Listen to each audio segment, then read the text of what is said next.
คิดฮอดอีพ่อคิดฮอดอีแม่ตอนแกยังอยู่เลี้ยงลูกเต้าด้วยความเอ็นดูทนอดสู้เฮ็ดนาเฮ็ดให้ลำบากลำบนเบิ่งเท่าสองคนบ่เคยสบายเที่ยวหารับจ้างเพิ่นไปแม้นเจ็บไข้บ่เคยได้เศร้าเลี้ยวเบิ่งหูปพ่อเลี้ยวเบิ่งหูปแม่ได้แต่ห้องให้คือจังขาดลมโพลมชัยต้นไม้ใหญ่ที่เคยชนเงาพ่อก็จากไปแม่ก็จากไปกลายเป็นขี้เถ้าเหลือเพียงหูปถ่ายเก่าๆที่ลูกเอาเก็บไว้บูชาจำดองกระปูคิดเบิ่งดูแนวกินของเขาของแซ่บบ่ได้แต่ปากเจ้าล้างเถื่อเขาเอาเกี่ยวทาอยากซื้อเสื้อใหม่ให้พ่อแม่ใส่บ่มีปัญญาบัดลูกมีเงินซื้อมา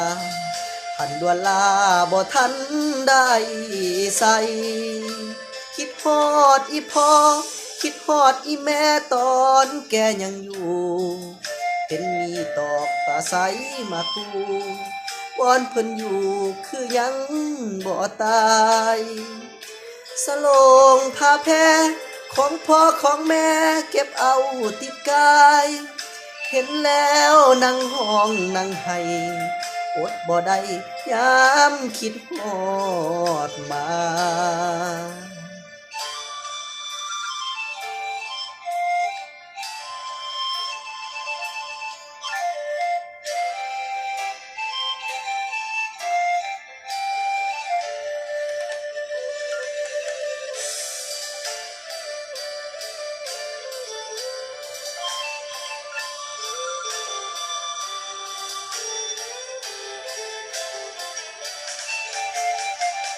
จำดองกระปูคิดเบิ่งดูแนวกินของเขาของแซ่บบ่ได้แต่ปากเจ้าหลังเถื่อเขาเอาเกียร์โหยทาอยากซื้อผ้าไหมให้พ่อแม่ใส่บ่มีปัญญาบัดลูกมีเงินซื้อมาทันด่วนลาบ่ทันได้ใส่คิดฮอดอีพ่อคิดฮอดอีแม่ตอนแกยังอยู่เห็นมีตอกตาใช้มาปลูบอนเพิ่นอยู่คือยัง